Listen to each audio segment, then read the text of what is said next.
जो जिला लाए वो जिला बचाओ में लग गए। सरकार ये भी नहीं कह रही कि खैरतल ये जिला नहीं रहेगा। अब बात समझिए, एक ऐसा पश्चिम देश की कुछ जमात ऐसी लुटेरों की लग गई वहां, ठगों की, कि जो पंजे किसी के टिकने ही नहीं देगी। हम किसान हो, व्यापारी हो, मजदूर हो, हमारी माताएं हो, बहनों हो, नौजवान हो, पढ़ने वाला हो, उन सबका हित इस जिले से जुड़ा हुआ है।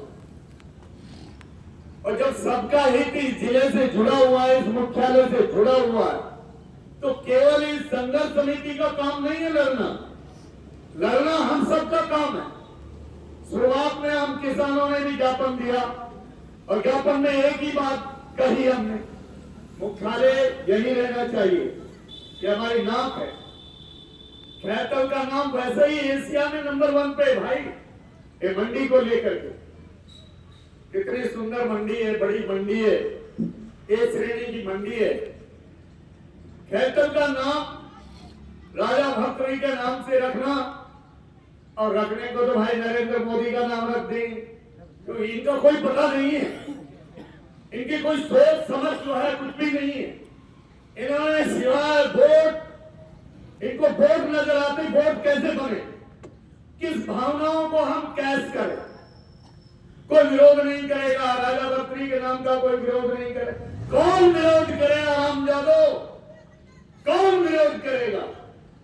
महाराजा भर्तृहरि का कौन विरोध करेगा? महाराजा हरिश्चंद्र का कौन विरोध करेगा? श्री राम का कौन विरोध करेगा? ये ऐसे नाम हैं जिनका कोई विरोध नहीं करेगा। विरोध वही करेंगे। मैं आपको बता देना चाहता हूं, इन्होंने ये हालत बना दी है, स्वयं महाराजा भर्तृहरि इनको सजा देंगे। ये किशनगढ़ और मुनावर और खैरतल, ये 3 विधानसभा बन जाएंगी, इनमें कभी जिंदगी नहीं आ सकती। ये तय कर लो। तो मैं तो ये कहूंगा कि आप एक बहुत बड़ा पुण्य का काम कर रहे हैं।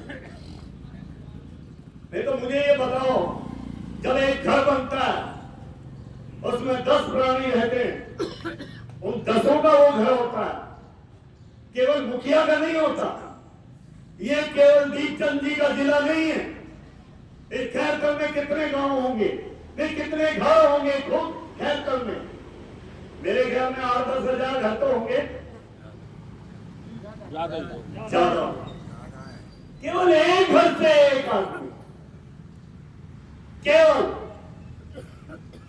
खैरतल के अगर 10,000 घर हैं, तो 10,000 घरों से एक एक आदमी भी अगर ये तय कर ले कि मुझे 10 दिन तक इस संघर्ष समिति के बैनर तले बैठना है, तो 10 दिन में तो केंद्र सरकार बन जाए।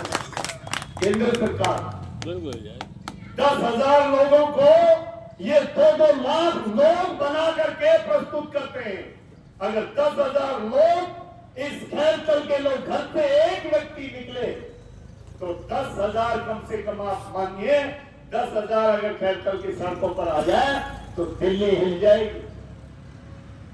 अब वो ठीक है, रणनीति किस हिसाब से बनती है आप लोग पूरा ध्यान रख रहे हैं। आदरणीय दाता साहब, वीर सिंह ढिल्लन साहब, सर्वेश गुप्ता जी, और भी बहुत से लोग हैं, मैं नाम नहीं जानता, लेकिन टीवी पर मैं जब देखता हूं समाचारों कि कितना संघर्ष कर रहे हैं लोग। 3 महीने तक इस जगह बैठे रहना और एक पैगाम देना कि इस जिले को हम यहां से हिलने नहीं देंगे, ये छोटा पैगाम नहीं है। ये उन तमाम लोगों के लिए सुविधाओं का पैगाम है जो जिले के नाम से अपने आप को आश्वस्त बैठे कि हमें बहुत कुछ सुविधाएं दी। तो मैं तो कहता हूं, जो ये तूफान उठा है कि मजा तूफान का कुछ पाओ तुम भी, बवर से नाव को टकराओ तुम भी, निशाने मंजिले मकसूद बनकर किसी को रास्ता दिखलाओ तुम भी, ये जालिम पर पिघलेगी जतन से, जरा सी आग को सुलगाओ तुम भी। जरा सी याद तो सुलगाओ तुम भी। और हम आदरणीय दीपचंद जी को बहुत